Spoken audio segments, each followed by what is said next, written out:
सुंदर वन में भयानक सूखा पड़ा था। रानो चिड़िया का घर बहुत पुराना और टूटा हुआ था। अंदर सन्नाटा था, सिर्फ बच्चों की रोने की आवाज आ रही थी।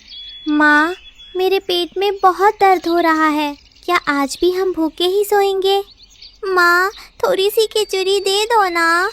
मेरे प्यारे बच्चों, मेरी आंखों के तारों, बस थोड़ा सा और इंतजार करो। तुम्हारे पिताजी टुन्नू इस समय जरूर कहीं से तुम्हारे लिए कुछ खाने को ढूंढ रहे होंगे। वो आते ही होंगे। तब तक ये गर्म पानी पी लो, इससे तुम्हारे छोटे पेट को थोड़ी शांति मिलेगी और तुम दोनों को थोड़ी देर के लिए लगेगा कि कुछ अंदर गया है। विश्वास रखो, माँ तुम्हें इस हाल में भूखा नहीं सोने देगी। दूसरी ओर कालू कौवा और गोरी कौवी अपने पक्के घर में ढेर सारा अनाज जमा करके बैठे थे। वे मजे से दावत उड़ा रहे थे। सुनिए, वो रानो आई थी उधार मांगने। मैंने उसे भगा दिया। अपना जमा किया हुआ खाना हम किसी को क्यों दें? बिल्कुल सही किया गोरी। इस सूखे में जो जिसके पास है वो उसी का है। हमें अपनी चिंता करनी चाहिए, दूसरों की नहीं। टुन्नू चिड़ा, रानो का पति, हताश होकर सूखी नदी के किनारे बैठा था। उसे पूरे जंगल में एक भी दाना नहीं मिला था। हे भगवान, मैं कैसा पिता हूँ। आज भी खाली हाथ घर जाऊंगा। मेरे बच्चे भूख से मर जाएंगे। तभी वहाँ जंगल के राजा महाराजा मयूर मोर आते हैं। टुन्नू, तुम इतने उदास क्यों हो? महाराज, मेरे बच्चे भूखे हैं। मुझे कोई रास्ता नहीं सूझ रहा। महाराज मयूर ने सभी पक्षियों को बरगद के पेड़ के नीचे बुलाया। कालू, गोरी, रानो और टुन्नू सब वहाँ मौजूद थे। साथियों, काली घाटी की गुफा में एक जादुई बीज है। जो उसे लाएगा उसके घर में कभी खाने की कमी नहीं होगी, लेकिन रास्ता बहुत खतरनाक है। गोरी, वो जादुई बीज तो मैं ही लाऊंगा। फिर हम उसे रानो को महंगे दाम में बेचेंगे। मैं जाऊंगी महाराज। मैं एक माँ हूँ और इस दुनिया में अपनी संतानों की भूख से बड़ा कोई खतरा नहीं है। अपने बच्चों के लिए, उनकी मुस्कान और संतुष्टि के लिए मैं सिर्फ आग से ही नहीं बल्कि मृत्यु के द्वार से भी गुजर सकती हूँ। आप बस मुझे आशीर्वाद दें। रानो और कालू दोनों काली घाटी की तरफ उड़ चले। कालू बहुत तेज था, लेकिन रानो की हिम्मत कम नहीं थी। अरे रानो, तुम मुझसे आगे नहीं निकल सकती, हटो रास्ते से। कालू ने जानबूझकर रानो को हवा में टक्कर मारी। आह! कालू भैया, आप तो मेरे भाई जैसे हैं। ये आप क्या कर रहे हैं? इस विपदा में हमें एक दूसरे का साथ देना चाहिए, ना कि राह में रोड़े डालने चाहिए। टक्कर लगने से रानो नीचे कटीली झाड़ियों में गिर गई। उसके पंख छिल गए और खून निकलने लगा। नहीं, मैं यहाँ बिल्कुल नहीं रुक सकती। कटीली झाड़ियों का ये दर्द मेरे बच्चों की भूखी निगाहों के दर्द से कहीं कम है। गुड़िया और कुक्कू मेरा इंतज़ार कर रहे होंगे। उन्हें मेरी ज़रूरत है। एक माँ को कोई दर्द नहीं रोक सकता। मुझे उठना होगा, हर हाल में उड़ना होगा। रानो लंगड़ाते हुए झाड़ियों से बाहर निकली और फिर से उड़ने की कोशिश करने लगी। गुफा के अंदर एक बूढ़ा उल्लू बैठा था। उसके पास 2 पोटलियाँ थीं, एक चमकदार सोने की और एक साधारण मिट्टी की। कालू पहले ही वहाँ पहुँच चुका था। तुम्हें क्या चाहिए, ये सोने की पोटली या ये मिट्टी की पोटली? अरे बुढ़े, मुझे ये सोने वाली पोटली दे, मुझे अमीर बनना है। कालू पोटली छीनकर भाग गया। बाबा, मुझे सोने से कोई मोह नहीं है। सोना पेट नहीं भर सकता, सिर्फ लालच बढ़ा सकता है। मुझे बस ऐसा बीज दे दीजिए जिससे मेरे प्यारे बच्चों का पेट भर सके और उनके चेहरे पर एक पल के लिए मुस्कान आ सके। मुझे अमीरी नहीं, बच्चों का भोजन चाहिए। मैं ये साधारण लेकिन ज़रूरी मिट्टी की पोटली लूँगी। लौटते समय भयंकर तूफान आ गया। हे हवाओं, मुझे मत रोको। आज एक माँ को घर पहुँचने से कोई तूफान नहीं रोक सकता। रानो ने घर आकर नम आँखों से बीज बोया। हे धरती माँ, मेरी ममता की लाज रखना। सुबह वहाँ मैगी का जादुई पेड़ उगाया। खुशबू सूंघकर बच्चे जाग गए और लटकती लताओं को देख हैरान रह गए। माँ, इतनी अच्छी खुशबू, क्या हम इसे खा सकते हैं? हाँ बच्चों, ये जादुई भोजन है। रानो ने तुरंत वो लताएं तोड़ी और घर के अंदर ले गईं और जंगल के मसालों के साथ पकाकर स्वादिष्ट मैगी तैयार कर दी। रानो, इसकी महक से तो मेरी भी भूख बढ़ गई है। लाओ, मैं बच्चों के लिए केले के पत्ते बिछा देता हूँ। रानो ने गरम गरम भाप निकलती हुई मैगी को केले के पत्तों पर परोसा। आ जाओ बच्चों, खाना तैयार है, गरम है, फूंक फूंक कर खाना। वाह माँ, ये तो बहुत सुंदर दिख रहा है। कुकू और गुड़िया ने जैसे ही उस लच्छेदार भोजन का पहला निवाला मुंह में लिया, उनकी आंखें खुशी से बड़ी हो गईं। उन्होंने आज तक इतना स्वादिष्ट खाना नहीं खाया था। माँ, ये तो बहुत रसीला है। ये मुंह में जाते ही घुल रहा है और ये कितना मसालेदार है। माँ, आप और पिताजी भी खाइए ना। ये तो दुनिया का सबसे अच्छा खाना है। तुम लोग खाओ बेटा, तुम्हारा पेट भरते देख हमारा पेट अपने आप भर गया। उस दिन रानो की झोपड़ी में हंसी और पेट भरने की संतुष्टि थी। रानो और टुन्नू एक दूसरे को देखकर मुस्कुरा रहे थे क्योंकि उनकी तपस्या सफल हो गई थी। दूसरी तरफ कालू और गोरी ने लालच में अपनी सोने की पोटली खोली। अब हम अमीर बनेंगे। वो पोटली खोलती है, तभी वो देखता है और कहता है, अरे ये क्या? पोटली में से सिर्फ काली राख और धुआं निकला। कालू और गोरी का चेहरा और काला हो गया। तुमने हमें बर्बाद कर दिया। ये तो सिर्फ राख है। और उधर देखो, रानो के घर से कैसी खुशबू आ रही है। कालू और गोरी पेड़ देखकर जल भुन रहे। तभी मयूर महाराज वहां आ पहुंचे। महाराज, ये पेड़ मेरा है। रानो ने मेरा बीज चुराया है। झूठ, ये पेड़ रानो की ममता से उगा है। तुम्हारे लालच को राख मिली और रानो के त्याग को भोजन। कालू भैया, लड़िए मत, आप भी हमारे साथ खाइए। रानो का बड़प्पन देख कालू शर्मिंदा हुआ और फिर मज़े से जादुई मैगी खाई। इस कहानी से हमें सीख मिलती है कि सच्ची मेहनत का फल हमेशा मीठा होता है। उफ, आज तीसरा दिन है और मुझे खाने को कुछ नहीं मिला। ये पक्षी भी आजकल बहुत समझदार हो गए हैं। सब अपना घर इतनी ऊंचाई पर बनाते हैं कि मेरी पहुंच से दूर रहें। लोमड़ी ने निराश होकर पेड़ के तने को देखा। वो जानती थी कि वो पेड़ पर चढ़ नहीं सकती। उड़ लीजिए, जितना उड़ना है आप लोगों को, लेकिन याद रखिएगा, जो चीज ऊपर जाती है उसे कभी न कभी नीचे आना ही पड़ता है। मुझे बस किसी की एक गलती का इंतजार है। जैसे ही कोई गलती करेगा, मेरा भोजन बनकर नीचे गिरेगा। लोमड़ी एक गहरी सांस लेकर वहीं पेड़ की जड़ों के पास सूखी पत्तियों के ढेर में छिपकर बैठ गई। वो जानती थी कि शिकार करने से ज्यादा जरूरी शिकार का इंतजार करना है। दोपहर की धूप में कपास का खेत चांदी की तरह चमक रहा था। रानो चिड़िया उड़ते हुए वहां पहुंची और एक नरम कपास के गोले पर बैठ गई। उसे ऐसा लगा जैसे वो बादलों की गोद में बैठी हो। आहा, ये कितना नरम है। मुझे विश्वास ही नहीं हो रहा कि ये प्रकृति में मौजूद है। मेरे प्यारे नन्हे कोमल बच्चों को भला तिनके और कठोर लकड़ियाँ कैसे चुभ सकती हैं? ये रुई तो बादलों के टुकड़े जैसी है। मैं उनके लिए इसी नरम रुई से एक भव्य आरामदायक महल बनाऊंगी। वो दुनिया का सबसे सुरक्षित और सबसे कोमल घर होगा, जहाँ उन्हें जरा सी भी तकलीफ नहीं होगी।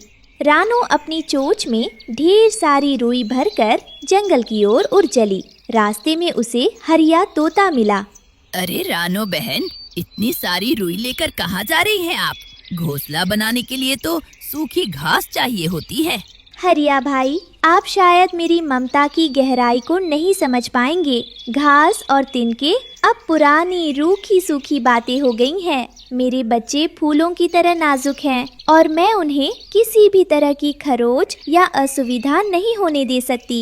ये रुई उन्हें भयानक सर्दी से बचाएगी और ऐसा एहसास देगी जैसे वे मेरी गोद में हैं। ये मेरे प्रेम का प्रतीक होगा, एक ऐसा घर जो सिर्फ कोमलता से बना होगा।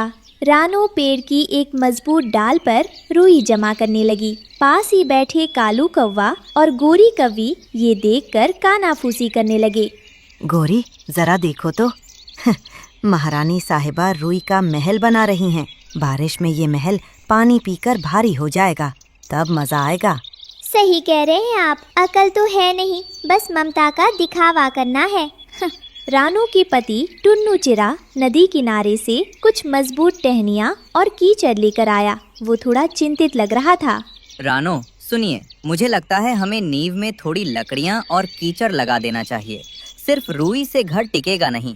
नहीं टुन्नू, बिल्कुल नहीं। आप उन कठोर लकड़ियों को तुरंत दूर रखिए। जरा सोचिए, अगर उन नुकीले तिनकों से मेरे प्यारे बच्चों को हल्की सी भी खरोंच आ गई तो क्या होगा? मैं ऐसा खतरा बिल्कुल मोल नहीं ले सकती। मैं इस घोंसले में सिर्फ और सिर्फ शुद्ध कोमल रुई ही लगाऊंगी। ये प्रेम और कोमलता से बना घर है और मुझे पूरा विश्वास है कि ये सुरक्षित भी होगा।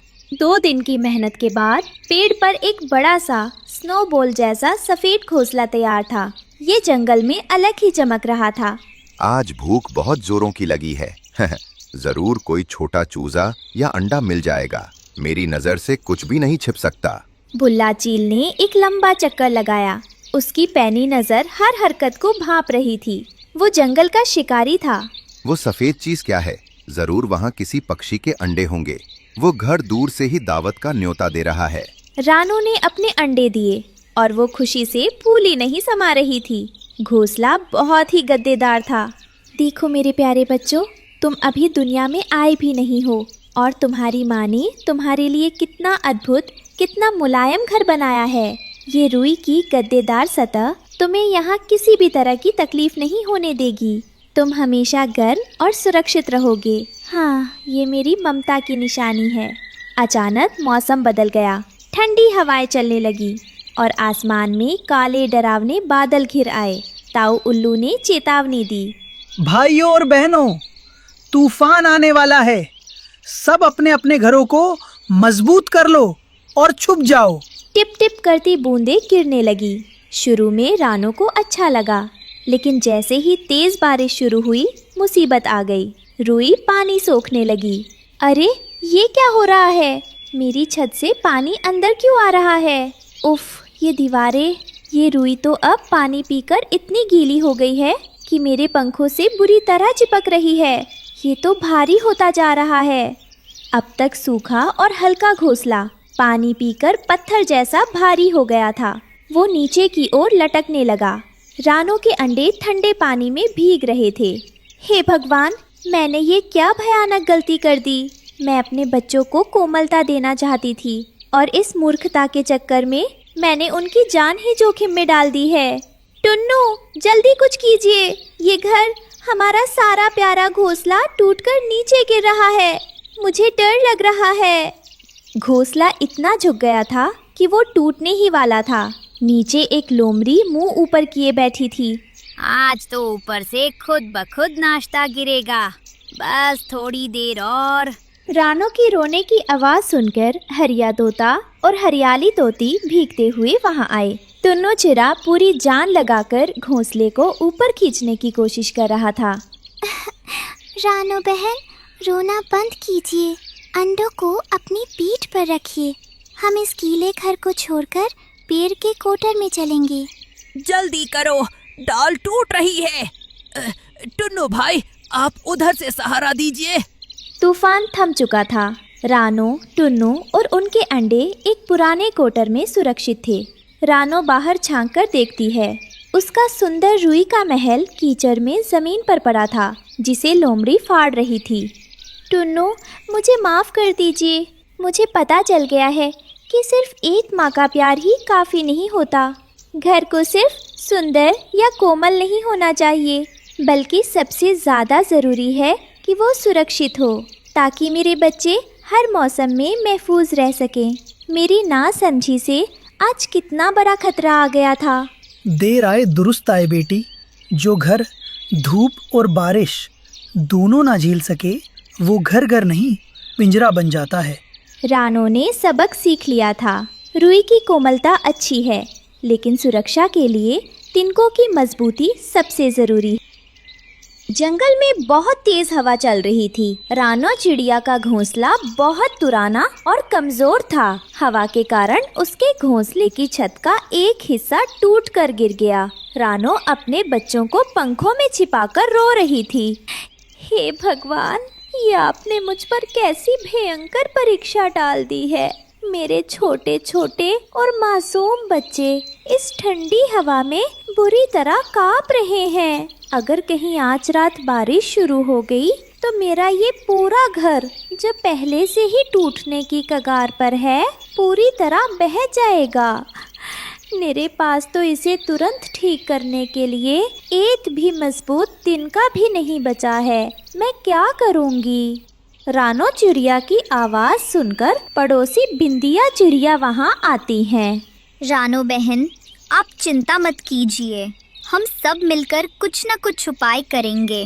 बिंदिया बहन, मैं किस किस चीज़ का उपाय करूं? आप तो जानती हैं कि मैं कितनी गरीब हूं। मेरे पति टुन्नू तो भोजन की तलाश में बहुत दूर निकल गए हैं और यहाँ मेरे सर पर घर टूटने की तलवार लटकी हुई है। मुझे कुछ समझ नहीं आ रहा है कि मैं अपने बच्चों को कैसे बचाऊंगी। दूसरी तरफ कालू कौवा और गोरी कौवी कचरे के ढेर से चमकीली पन्नियाँ और पीले रंग का चिपचिपा मोम लेकर आए थे। वो एक साजिश रच रहे थे। कालू जी, ये पीली पन्नी और गोंद तो बिल्कुल सोने जैसा चमक रहा है। अगर हम इसे किसी को सोने की छत बताकर बेचे तो? बहुत बढ़िया दिमाग लगाया है गोरी तुमने। रानो चिड़िया का घर टूटा हुआ है, वो बहुत परेशान है। हम उसे ये नकली सोने की छत देंगे और बदले में उसका सारा जमा किया हुआ अनाज ले लेंगे। हाँ, वो भोली है, जल्दी मान जाएगी। चलो जल्दी से ये नकली छत तैयार करते हैं। कालू कौवा अपनी नकली सुनहरी छत लेकर रानो के पास पहुंचता है। वो छत धूप में सोने की तरह चमक रही थी। रानो बहन, नमस्ते। मैंने सुना आपका घर टूट गया है, मुझे बहुत दुख हुआ। देखिए, मैं आपके लिए क्या लाया हूँ। ये जादुई सोने की छत है, ये कभी नहीं टूटेगी और आपके बच्चों को हमेशा गर्मी देगी। सोने की छत? कालू भाई, ये तो वाकई बहुत सुंदर और कीमती लग रही है, पर आप तो जानते हैं कि मैं एक गरीब चिड़िया हूँ। मैं इसे खरीदने का सपना भी कैसे देख सकती हूँ। मेरे पास आपको देने के लिए तो कुछ भी नहीं है। अरे रानो बहन, हम तो पड़ोसी हैं। आप बस मुझे अपने बच्चों के लिए जमा किया हुआ 4 पोटली अनाज दे दीजिए। अनाज तो आप फिर जमा कर लेंगी, पर ऐसा मजबूत घर बार बार नहीं मिलता। रानो उलझन में थी। वो सलाह लेने के लिए अपने पड़ोसी हरिया तोता और हरियाली तोती के पास गई। हरिया भाई, हरियाली बहन, मुझे आप दोनों की सलाह चाहिए। कालू भाई मुझे मेरे पूरे अनाज के बदले सोने की छत दे रहे हैं। क्या मुझे ये सौदा कर लेना चाहिए? कम से कम मेरे बच्चे तो इस भयंकर ठंड से बच जाएंगे। रानो बहन, मुझे ये सौदा ठीक नहीं लग रहा। कालू कौवा इतना दयालु कब से हो गया? सोना बहुत महंगा होता है, वो सिर्फ थोड़े से अनाज के लिए आपको सोना क्यों देगा? हाँ रानो, आप जल्दबाजी मत कीजिए। अपनी मेहनत का अनाज ऐसे मत दीजिए। आप दोनों सही कह रही हैं। मुझे भी कुछ गड़बड़ लग रही है, लेकिन मेरे पास अब और कोई दूसरा रास्ता नहीं बचा है। अगर आज रात अचानक बारिश हो गई तो मेरे छोटे बच्चे भीगकर मर जाएंगे। एक माँ होने के नाते मुझे अपने बच्चों को बचाने के लिए ये बड़ा जोखिम उठाना ही पड़ेगा, भले ही ये धोखा क्यों ना हो। रानो ने अपनी ममता के आगे हार मान ली। उसने अपनी मेहनत से जमा किया हुआ सारा अनाज कालू को दे दिया और वो नकली छत अपने घर पर लगवा ली। कालू भाई, ये जो अनाज मैं आपको दे रही हूँ, ये मेरे बच्चों का पूरे महीने का भोजन था। मेरी आपसे विनती है, कृपया मुझे धोखा मत दीजिएगा और सच में ये छत मजबूत हो। अरे रानो बहन, आप बेफिक्र रहिए, अब आप सोने के महल में रहेंगी। कालू अनाज लेकर उड़ जाता है और रानो ने अपने बच्चों को उस चमकती हुई छत के नीचे सुला दिया। उसे लगा कि अब सब ठीक हो गया है। शाम हो गई थी। बंटी कबूतर और बबली कबूतरी अपने बेटे किकी के साथ बैठे थे। तितली उड़ती हुई वहां आई। बंटी भाई, क्या आपने रानो का नया घर देखा? वो तो दूर से ही चमक रहा है, पर मुझे अजीब लग रहा है। उसमें से गोंद और मूंग की बदबू आ रही है। गोंद की बदबू? अगर वो असली सोना है तो बदबू क्यों आएगी? मुझे लगता है रानो मुसीबत में पड़ने वाली है।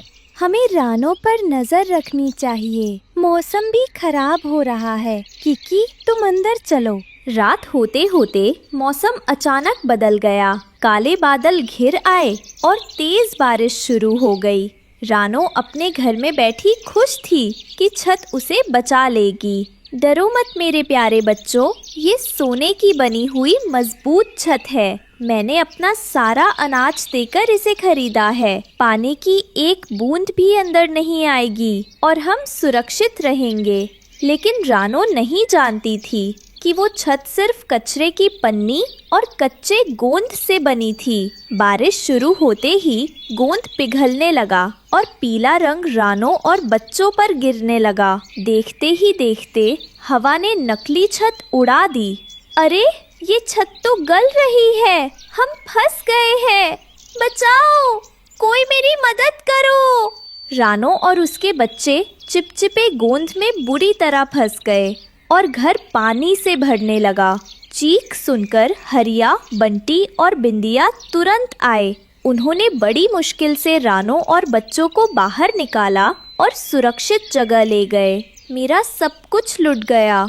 मैंने अपनी ममता के कारण कालू की बातों पर विश्वास कर लिया और उसने मेरी इस मजबूरी का फायदा उठाया और मेरा सारा जमा किया हुआ अनाज ठग लिया। मैंने कितनी बड़ी गलती कर दी। अब मेरे बच्चों का क्या होगा? अगली सुबह बारिश रुक चुकी थी। जंगल के सभी पक्षी गुस्से में कालू कौवा के पेड़ के नीचे जमा हो गए। कालू और गोरी रानो का अनाज खा रहे थे।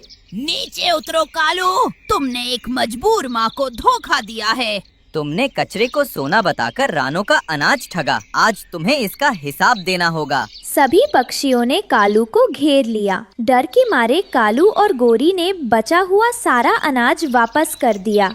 मुझे माफ कर दो, मुझे लालच आ गया था। मैं आगे से ऐसा कभी नहीं करूँगा। कालू भाई, आपने मेरा घर नहीं तोड़ा। आपने मेरे बच्चों को बचाने के लिए एक माँ ने जो भरोसा किया था, उस भरोसे को तोड़ा है। याद रखिए, कपट और धोखे से जो भी फायदा उठाया जाता है वो टिकाऊ नहीं होता।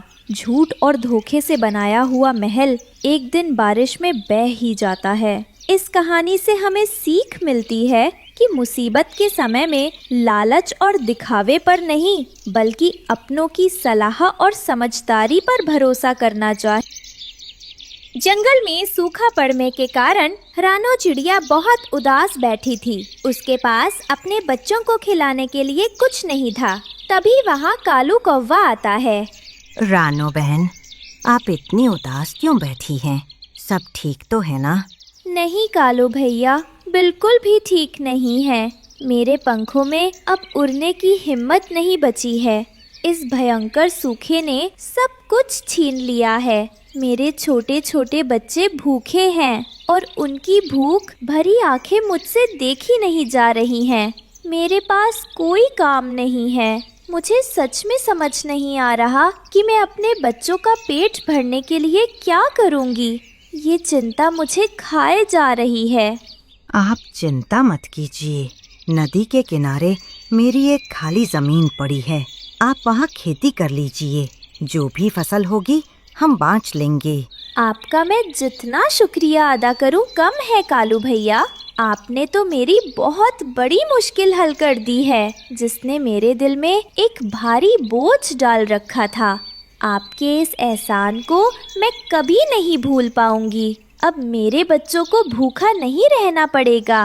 रानो ने उस सख्त और बंजर जमीन पर दिन रात पसीना बहाया। ये जमीन बहुत सख्त और पथरीली है। मेरी छोटी सी चोंच और कमजोर पंख इस पर काम करते करते थक गए हैं। पर बच्चों का पेट भरने की जिम्मेदारी मुझे हार नहीं मानने देगी। मैं एक एक कंकड़ हटाकर और एक एक इंच जमीन को नरम बनाकर अपने सपनों का खेत तैयार करूंगी। उसने अपनी छोटी चोंच से खेत साफ किया और मिर्ची के बीज बो दिए। कुछ हफ्तों में खेत हरी मिर्चों से लहलहा उठा। रानो की आंखों में खुशी के आंसू थे। हे भगवान, आपका कोटि कोटि शुक्रिया। आपकी दया से मेरी मेहनत रंग लाई है। ये हरी भरी मिर्चें सिर्फ फसल नहीं है, ये मेरे बच्चों के लिए भोजन है, उनकी मुस्कान है। अब मेरे बच्चे भूखे नहीं सोएंगे, अब वे पेट भरकर खाएंगे। ये दृश्य मेरी आंखों को सबसे बड़ी शांति दे रहा है। वाह रानो, मान दे तुम्हारी मेहनत को। ऐसी फसल तो पूरे जंगल में नहीं है। उसी जंगल में हरिया तोता और हरियाली तोती रहते थे। वे बहुत आलसी थे। उनकी नजर रानो की लहलहाती फसल पर पड़ी। अरे हरियाली, नीचे देखो, वो रानो चिड़िया का खेत है। कितनी ताजी और बड़ी मिर्चें हैं। हाँ जी, देखकर ही मुंह में पानी आ रहा है। हमें मेहनत करने की क्या जरूरत, हम यहीं से अपना पेट भर सकते हैं। सही कहा तुमने। आज रात हम चुपके से जाएंगे और सबसे अच्छी मिर्चें ले आएंगे। रात हुई और जब रानो अपने घर सोने चली गई तो हरिया और हरियाली खेत में उतर आए। तुम चिंता मत करो, हम रोज थोड़ा थोड़ा ले जाएंगे तो रानो को पता भी नहीं चलेगा। दोनों ने ढेर सारी मिर्चें तोड़ी और वहाँ से उड़ गए। उन्होंने रानो की मेहनत को एक पल में चुरा लिया। अगली सुबह जब रानो खेत पर पहुंची तो टूटे हुए पौधे देखकर उसका दिल बैठ गया।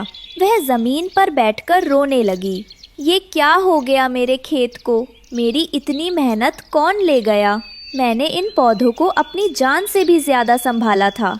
एक एक दाना उगाने में मैंने अपना खून पसीना बहाया था और किसी लालची ने आकर मेरी पूरी मेहनत को बर्बाद कर दिया। अब मैं क्या करूँगी? मेरे बच्चों का पेट कैसे भरेगा? मेरी सारी उम्मीदें टूट गईं। रानो का रोना सुनकर कालू कौआ वहाँ आया। रानो का दुख उससे देखा नहीं गया। रानो बहन, आप रोइए मत। ये जरूर किसी लालची का काम है। हम चोर को पकड़ेंगे नहीं, बल्कि उसे सबक सिखाएंगे। अचानक मौसम बदला और काले बादल छा गए। कालू ने आसमान की तरफ देखा। रानो, भारी तूफान आने वाला है। अगर मिर्चें पौधों पर रहीं तो सब बर्बाद हो जाएंगी। पर कालू भैया, मैं क्या करूं? मेरे पास कोई गोदाम नहीं है, एक छोटी सी जगह भी नहीं है जहां मैं अपनी इतनी सारी फसल छिपा सकूंगी। अगर तूफान आया तो सारी मिर्चें गल जाएंगी और मेरी मेहनत फिर बेकार हो जाएगी। अब हम क्या करेंगे? चिंता मत करो, हम अभी सारी मिर्चें तोड़कर खेत में ही जमा करेंगे और उस पर एक मजबूत घर बना देंगे। दोनों ने झटपट सारी मिर्चें तोड़ी और लकड़ी पत्तों से ढककर एक सुंदर मिर्ची का घर बना दिया। वाह भैया, अब हमारी फसल इस घर में बारिश से सुरक्षित रहेगी। बिल्कुल। और मैंने दरवाजे पर सूखी लाल मिर्च का पाउडर भी डाल दिया है। अगर कोई चोर आया तो उसे कड़वा सबक मिलेगा। चलो अब अंदर चलते हैं। रात होते ही भयानक तूफान आया। तेज हवाओं ने हरिया तोता और हरियाली तोती का कमजोर घोंसला तोड़ दिया। वे भीगते हुए जान बचाने के लिए इधर उधर उड़ने लगे। हरियाली, जल्दी चलो, हमें कहीं छिपना होगा, वरना हम इस तूफान में नहीं बचेंगे। देखो जी, नीचे खेत में वो रानो का बनाया हुआ हरा घर दिख रहा है। वहाँ खाने के लिए मिर्च भी होगी और रहने के लिए छत भी। दोनों तोते भीगते हुए रानो के बनाए उस मिर्ची के घर के पास पहुँचे। उन्हें लगा कि ये रानो ने उनके लिए ही छोड़ा है। रानो शायद डरकर भाग गई है। चलो हम अंदर घुस जाते हैं, आज तो दावत होगी। लालच में अंधे होकर वे बिना सोचे समझे उस घर के अंदर घुस गए। जैसे ही हरिया और हरियाली अंदर घुसे, वहाँ बिखरी सूखी लाल मिर्च की तेज गंध से उन्हें जोरों से छींकें आने लगीं और उन्होंने कोने में बैठे रानो और कालू को देख लिया। कालू भाई, मुझे छोड़ दीजिए, मेरी आंखों में जलन हो रही है, हम यहाँ नहीं रुक सकते। अब कहाँ भाग रहे हो? जब तुम मेरी मेहनत चुरा रहे थे तब तुम्हें डर नहीं लगा? तुम्हें पता है एक दाना उगाने में कितना पसीना बहता है? भागकर कहाँ जाओगे? बारिश रुक गई थी। तोता और तोती शर्मिंदा होकर रानो के सामने खड़े थे। रानो बहन, हमें माफ कर दो। समझ आ गया कि चोरी का फल तीखा ही होता है। हम वादा करते हैं, अब हम भी मेहनत की ही खाएंगे। ठीक है, तुम्हें अपनी गलती समझ आ गई, यही काफ़ी है। मेहनत में ही असली सुख है। उस दिन से तोतों ने चोरी छोड़ दी और सब मिलजुल कर खुशी से रहने लगे।